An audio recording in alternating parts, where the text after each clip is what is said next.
Welcome back. It's time for a look at the Great Flinders Netball Association here on the Flow Friday Sports Show. And as she does each week, Alex Stratford is on the other end of the line to tell us about last weekend's action. How are you this week, Alex? Good to speak with you again. Good, thank you. Good to speak with you too. Always good to have you on the show each Friday, and I'm looking forward to getting your insights here because there were a couple of interesting results over the weekend.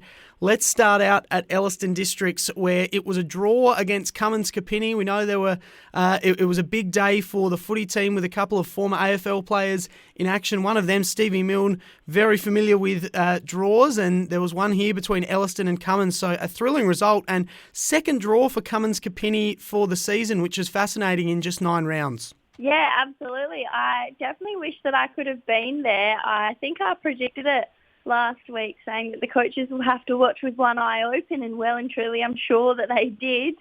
Cougars were up by a convincing margin at the end of the first quarter. I think it was about 7 goals that they come away by the end of the first, but Ellison pegged it back by 5 at half-time, and then the scores were level at three-quarter time and full-time. So just 10 goals in that last quarter each. So, it's such a good game that it would have been to watch.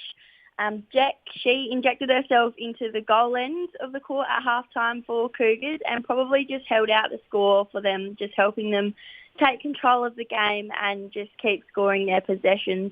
I think Ellison switched up some positions, so possibly they tried some new combinations last week ahead of the bye this week to rest all their players. But I did also hear that both coaches were calling tactical changes very tactically to control the game a bit more and not let the other team get a bit of a run on.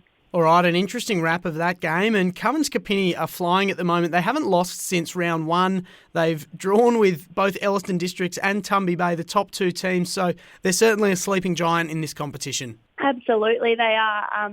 I think the competition, the top 3, there's only about a point and a couple of percentage through it this year. So I'm very excited to see. All right, let's look at the other game from the weekend. It was Lock beating the Ramblers in a very high-scoring affair, 63-51. Yeah, there was a bit of a bigger margin than I expected here. Lisa Burrows, what a game to come back into for her. She absolutely smashed it for 3 quarters. Her presence just seems like it was what Locks needed.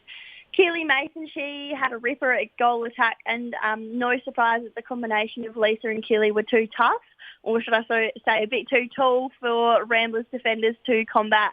They were, they're such tall and accurate goalies that they could just about get the ball thrown in from anywhere and they'll receive it and flick it in. So very handy for Locke to have. Michaela Richardson, she played goal attack and created that drive as she does per usual. Just another day in the office for her.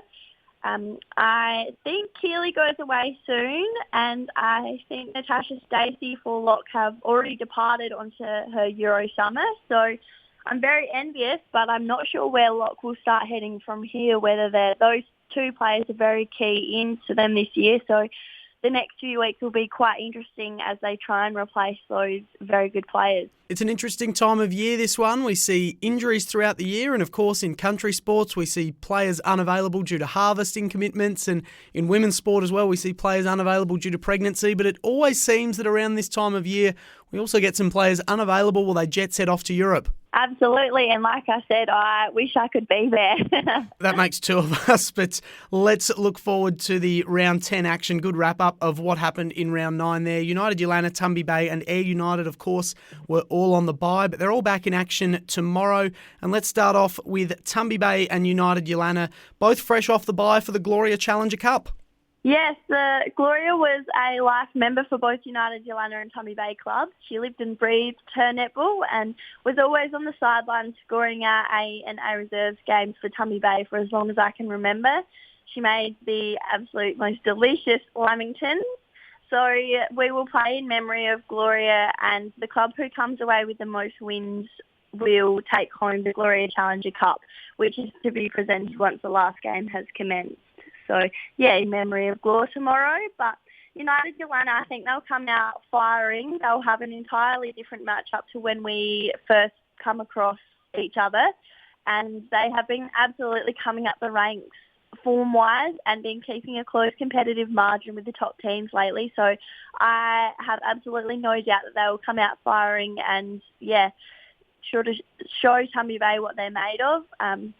Tumby Bay are without Ilka Stone again. She will be away. She's also chasing the warmer weather, but up in the Northern Territory. I'm very excited to report the result of this game with the Gloria Challenger Cup next week. All right, looking forward to touching back to that next week as well. Should be a great game in Tumby Bay. Lock are hosting the other game this weekend. They're taking on Ayr United, which means, of course, Cummins, Kapinnie, Elliston districts and the Ramblers get a week off. But, yes, what do you make of this matchup between Lock and Ayr United, Alex? I think Lock might still be on a high after last week's win, so they might come out a little bit slow and take Ayr United a little bit lightly, but I definitely don't recommend that. I think United will do as normal, come out firing and really knock the socks off of Lock, I think, as they do. Last time the two teams played, United were without one of their best players, Melinda Baldessira, and very good shooter, Elise Batchin. So now that Lock are missing Natasha Stacey through the midcourt and, potentially trying to work out new combinations with Killy going away, I think that it might take him a bit to steady, and United just have really started getting their flow on. So if United can really convert those goals that they get to the goal ring and those turnovers that they do get, I think it'll be game on. All right, should be a great weekend in the Great Flinders Netball Association. Alex, enjoy all the action. Good luck to you and your Tumby Bay teammates and to everyone else playing tomorrow. Looking forward to getting your review next week. We'll chat to you then. Thank you very much. We'll talk then.